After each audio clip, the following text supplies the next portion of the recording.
बाबा बागेश्वर एक और पदयात्रा शुरू करने वाले हैं। यह यात्रा 131 किलोमीटर की होगी। यात्रा दिल्ली, हरियाणा और उत्तर प्रदेश से होकर गुजरेगी।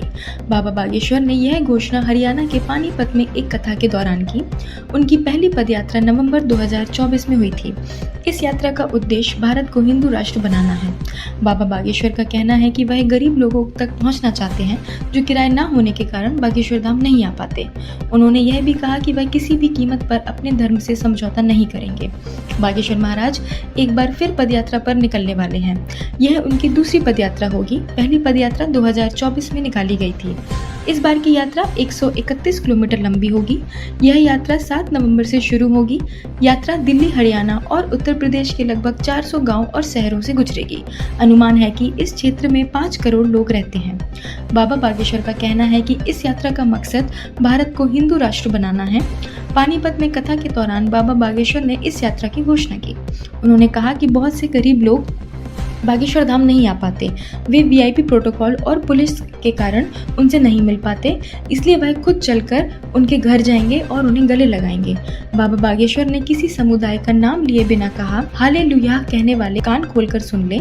हम वो हिंदू हैं जो गोली खा लेते हैं लेकिन कलमा नहीं पढ़ते, सर कटा लेते हैं लेकिन वतन को मिटने नहीं देते।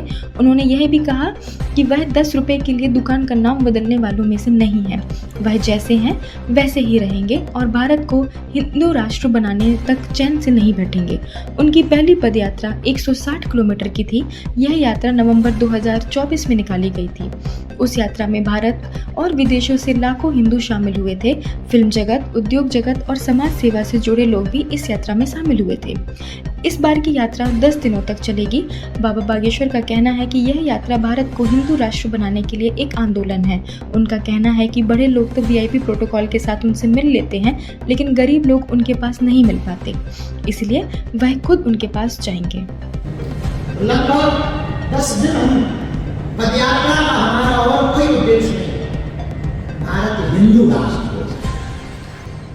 हम वो हिंदू हैं, गोली खा लेते हैं और कलमा नहीं पढ़ते।